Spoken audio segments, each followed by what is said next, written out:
Welcome to Homemade. Hello, welcome to Homemade. ഞാൻ രമ്യ സുർജിത്ത്.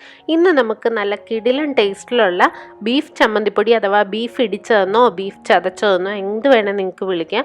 ഒരു ചമ്മന്തിപ്പൊടി സ്റ്റൈലിൽ ബീഫ് ചതച്ചെടുക്കുന്നത് കൊണ്ടാണ് ഞങ്ങളിവിടെ കൂടുതലും ഇതിന് ബീഫ് ചമ്മന്തിപ്പൊടി എന്നാണ് പറയാറുള്ളത്.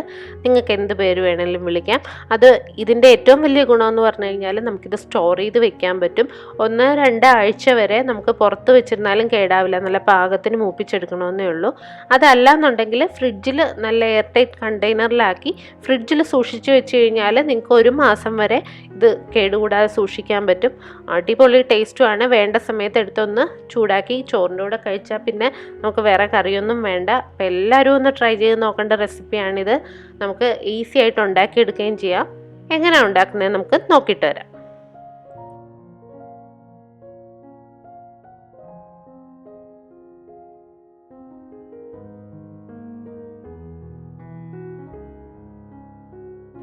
ഇതിനായിട്ട് ഞാൻ 1 കിലോഗ്രാം ബീഫാണ് എടുത്തിരിക്കുന്നത്. അത് നെയ്യൊന്നും ഇല്ലാത്ത പീസ് നോക്കി എടുക്കാൻ പ്രത്യേകം ശ്രദ്ധിക്കണം. നെയ്യ് ഉണ്ടെങ്കിൽ നമ്മൾ ഉദ്ദേശിക്കുന്ന പോലെ ബീഫ് നന്നായിട്ട് പൊടിയായിട്ട് കിട്ടില്ല. അപ്പോൾ മാക്സിമം അതിൻ്റെ നെയ്യ് മാറ്റി എടുക്കുക. നല്ല മാംസമുള്ള പീസ് നോക്കി എടുക്കുക. അത് നമുക്ക് ആദ്യം കുക്കറിലേക്ക് ഇട്ട് കൊടുക്കാം. അതിനകത്തേക്ക് ആവശ്യത്തിന് ഉപ്പ് ചേർത്ത് കൊടുക്കാം. നമുക്ക് ആദ്യം ഈ ബീഫൊന്ന് വേവിച്ചെടുക്കണം.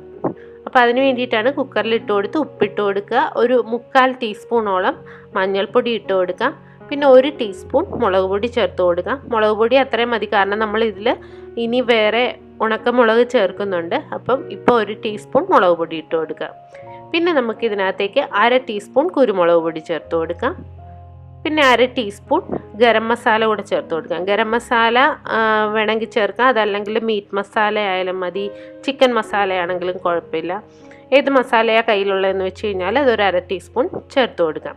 ഇനി ഇതിനകത്തേക്ക് ജിഞ്ചർ ഗാർലിക് പേസ്റ്റ്, ഇഞ്ചിയും വെളുത്തുള്ളിയും കൂടെ അരച്ച പേസ്റ്റ് 1 ടീസ്പൂൺ ചേർത്ത് കൊടുക്കാം. അതും 1 ടീസ്പൂൺ മതി, കൂടുതൽ വേണ്ട. നമ്മൾ പിന്നീട് ഇഞ്ചി, ഉള്ളി, വെളുത്തുള്ളിയൊക്കെ ചതച്ച് ചേർക്കുന്നുണ്ട്.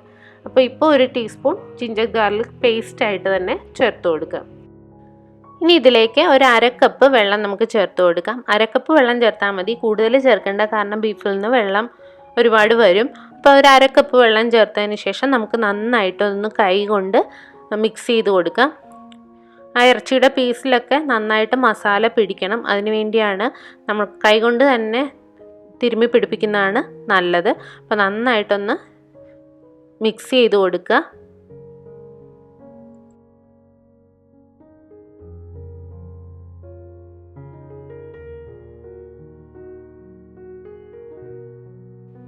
ഇനി ഇത് അടച്ചു വെച്ച് ഒരു 5 വിസിൽ കേൾക്കുന്നവരെ നമുക്ക് വേവിച്ചെടുക്കാം. ഒത്തിരി അങ്ങ് വെന്ത് പോകണ്ട. ഒരു 5 വിസിലൊക്കെ കേൾക്കുമ്പോൾ നമുക്ക് ഓഫ് ചെയ്ത് കൊടുക്കാം. അപ്പോൾ അതാ ഞാൻ വേവിച്ച് കഴിഞ്ഞു, ആവിയൊക്കെ പോയിട്ടുണ്ട്. ഇനി ഒന്ന് തുറന്ന് നോക്കാം. അപ്പോൾ നന്നായിട്ട് വെന്ത് വന്നിട്ടുണ്ട്. ഒത്തിരി അങ്ങ് വെന്ത് പൊടിഞ്ഞിട്ടൊന്നുമില്ല. ഈ ഒരു പരുവത്തിന് തന്നെ എടുക്കുക. ഒരു 5 വിസിൽ മതിയാവും. ഇനി ഈ വെള്ളം ഒന്ന് നമുക്ക് വറ്റിച്ചെടുക്കണം. അപ്പോൾ ഹൈ ഫ്ലെയിമിലിട്ട് നമുക്കിതൊന്ന് വറ്റിച്ചെടുക്കാം. മീറ്റ് എപ്പോഴും വലിയ പീസായിട്ട് മുറിച്ചാൽ മതി. അങ്ങനെ തീരെ ചെറിയ പീസാക്കേണ്ട കാര്യമൊന്നുമില്ല. വലിയ പീസായിട്ട് തന്നെ മുറിച്ചെടുക്കാം, കുഴപ്പമില്ല.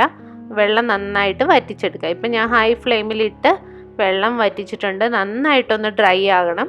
ഇതിപ്പോൾ ഒരല്പം കുഴഞ്ഞിട്ടുണ്ട്, ഒരല്പം വെള്ളം കൂടെ ഉണ്ട് പോകാനായിട്ട്. അപ്പോൾ ഒരു മീഡിയം ഫ്ലെയിമിലിട്ട് കൊടുത്ത് ഇത് ഒന്നുകൂടെ ഡ്രൈ ആക്കി എടുക്കുക. ഒത്തിരി ഹൈ ഫ്ലെയിമിലിട്ട് കഴിഞ്ഞാൽ പിന്നെ അടിയിൽ പിടിക്കും. അതുകൊണ്ട് ഒരു മീഡിയം ഫ്ലെയിമിൽ നന്നായിട്ട് വെള്ളം വറ്റി തുടങ്ങുമ്പോഴേക്കും മീഡിയം ഫ്ലെയിമിലിട്ട് ഇതുപോലെ ഒന്ന് ഡ്രൈ ആക്കി എടുക്കുക. അപ്പം അതിനകത്തെ വെള്ളം എല്ലാം പോയിട്ടുണ്ട്. നല്ല പാകത്തിന് ഡ്രൈ ആയി വന്നിട്ടുണ്ട്. ഇനി ഇതൊന്ന് നമുക്ക് തണുക്കാൻ വെക്കാം. ആ സമയത്ത് നമുക്കൊരു അടികട്ടിയുള്ള പാത്രം വയ്ക്കാം. അതിനകത്തേക്ക് ഉണക്കമുളക് എടുക്കുക. ഒന്നെങ്കിൽ ഇരുമ്പ് ചീനച്ചട്ടി അങ്ങനെ എന്തെങ്കിലും ആവാം.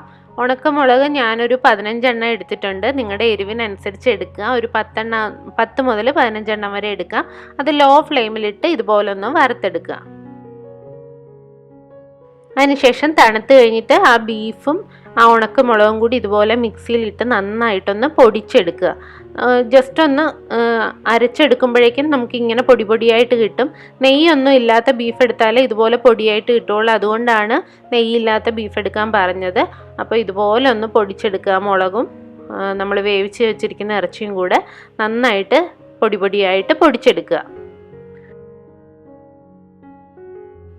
ഇനി നമുക്ക് ആ മുളക് വറുത്ത പാത്രത്തിലേക്ക് കുറച്ച് എണ്ണ ഒഴിച്ചു കൊടുക്കാം. വെളിച്ചെണ്ണയാണ് ഇതിന് വേണ്ടത്. ഒരു 1/2 തൊട്ട് 1/4 കപ്പ് വരെയെങ്കിലും വെളിച്ചെണ്ണ ചേർത്ത് കൊടുക്കണം. കാരണം എണ്ണയിൽ കിടന്ന് നമുക്ക് ഈ ഇറച്ചിയൊന്ന് മൊരിഞ്ഞ് വരേണ്ടതാണ്. അപ്പോൾ എണ്ണ ഒട്ടും കുറഞ്ഞു പോകാത്ത രീതിയിൽ ഒഴിച്ചു കൊടുക്കുക. അതിനകത്തേക്ക് 2-3 ടേബിൾ സ്പൂൺ ഇഞ്ചി ചതച്ചത് ചേർത്ത് കൊടുക്കുക. ഞാനൊരു 3 ടേബിൾ സ്പൂണോളം ചേർത്തിട്ടുണ്ട്. കാരണം ഇതിന് ആവശ്യത്തിന് ഇഞ്ചിയും വെളുത്തുള്ളിയൊക്കെ വേണം. അപ്പോൾ ഒട്ടും കുറഞ്ഞു പോകരുത്. ഇഞ്ചി നന്നായിട്ട് ചതച്ചെടുത്താണ്. ഞാനൊരു 3 ടേബിൾ സ്പൂണോളം എടുത്തിട്ടുണ്ട്. അതാദ്യം നമുക്ക് ഈ എണ്ണയിലിട്ട് ഒന്ന് മൂപ്പിച്ചെടുക്കാം. ഇഞ്ചി ചെറുതായിട്ട് മൂത്ത് തുടങ്ങുമ്പോഴേക്കും നമുക്ക് ഇതിനകത്തേക്ക് 3 ടേബിൾ സ്പൂൺ തന്നെ വെളുത്തുള്ളി ചതച്ചതും കൂടെ ചേർത്ത് കൊടുക്കാം.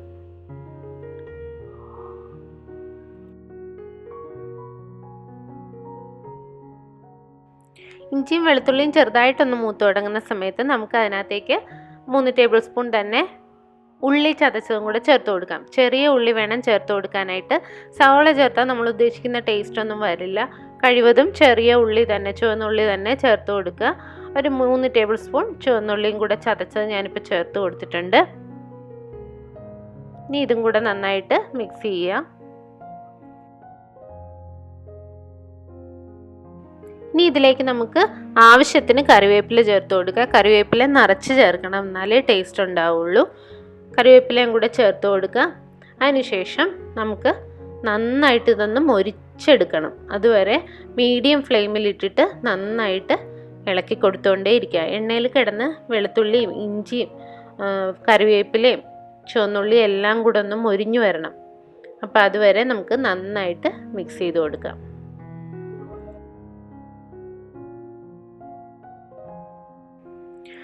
അപ്പോൾ അതെല്ലാം നന്നായിട്ട് മൊരിഞ്ഞു വന്നിട്ടുണ്ട്.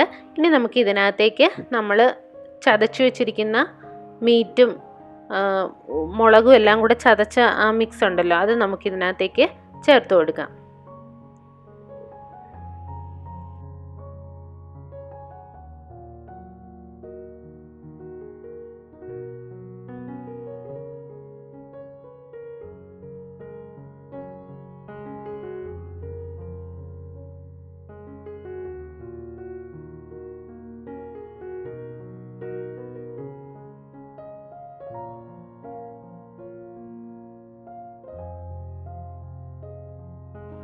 നന്നായിട്ട് മിക്സ് ചെയ്ത് കൊടുക്കുക. തീ നന്നായിട്ട് കുറച്ച് വയ്ക്കുക. അതിനുശേഷം നന്നായിട്ട് മിക്സ് ചെയ്ത് കൊടുക്കുക. ഇനി ഇതിൻ്റെ ടേസ്റ്റ് ഒന്ന് ചെറുതായിട്ട് നോക്കിയിട്ട് ഉപ്പ് പോരാന്നുണ്ടെങ്കിൽ മാത്രം നമുക്ക് ഉപ്പ് കുറച്ചുകൂടെ ചേർത്ത് കൊടുക്കാം.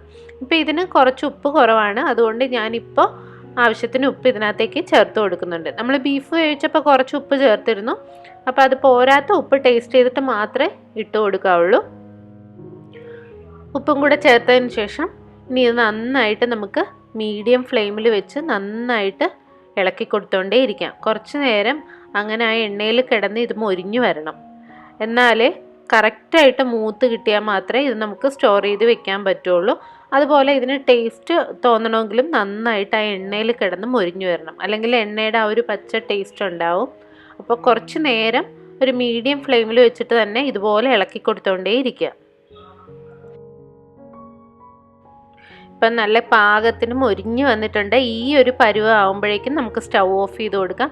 നല്ലതായിട്ട് മൊരിഞ്ഞിരിക്കുന്നതായിട്ട് നമുക്ക് ഒരല്പം എടുത്ത് ടേസ്റ്റ് ചെയ്യുമ്പോൾ അറിയാൻ പറ്റും. ഇങ്ങനെ റെഡിയാക്കി വെച്ച് കഴിഞ്ഞാൽ ഇത് ചീത്തയാകാതിരിക്കും. 2 ആഴ്ചയോളം പുറത്തിരുന്നാലും ചീത്തയാവില്ല. അല്ലെങ്കിൽ നേരത്തെ തന്നെ തണുത്ത് കഴിയുമ്പോഴേക്കും ഒരു കുപ്പിയിലാക്കി ഫ്രിഡ്ജിൽ സൂക്ഷിച്ച് കഴിഞ്ഞാൽ 1 മാസം വരെ ഇത് കേടാകാതിരിക്കും. അടിപൊളി ടേസ്റ്റാണ്. അതുപോലെ ഇതുണ്ടാക്കാനായിട്ട് നെയ്യില്ലാത്ത ബീഫ് തന്നെ നോക്കിയെടുക്കാൻ പ്രത്യേകം ശ്രദ്ധിക്കണം. നമ്മൾ ചിക്കൻ ഒന്നും ഇതുപോലെ ചെയ്താൽ അത്രയും ടേസ്റ്റ് വരില്ല. കാരണം ഇത് ബീഫ് ആകുമ്പോഴേക്കും ആ മീറ്റെല്ലാം നല്ല ഇങ്ങനെ പൊടി പൊടിയായിട്ട് കിട്ടും നമുക്ക്. അപ്പം അടിപൊളിയായിട്ടുള്ള ഈ ബീഫ് ചമ്മന്തിപ്പൊടി അഥവാ ബീഫ് ഇടിച്ചത് എല്ലാവരും ഒന്ന് ട്രൈ ചെയ്ത് നോക്കണം. നിങ്ങൾക്ക് എല്ലാവർക്കും ഇഷ്ടപ്പെടും, ഉറപ്പാണ്. അപ്പോൾ വളരെ എളുപ്പമാണ് ഉണ്ടാക്കാനായിട്ട്. അധികം കഷ്ടപ്പാടൊന്നും ഇല്ലാതെ തന്നെ നമുക്ക് ഉണ്ടാക്കിയെടുക്കാം. അപ്പോൾ എല്ലാവരും ട്രൈ ചെയ്തിട്ട് വിവരം അറിയിക്കുക. ഇഷ്ടപ്പെട്ടാൽ ലൈക്ക് ചെയ്യാനും സബ്സ്ക്രൈബ് ചെയ്യാനും കമൻറ്റ് ചെയ്യാനും ഷെയർ ചെയ്യാനും മറക്കരുത്. പുതിയ പുതിയ റെസിപ്പികളുമായി വീണ്ടും കാണാം. Thank you.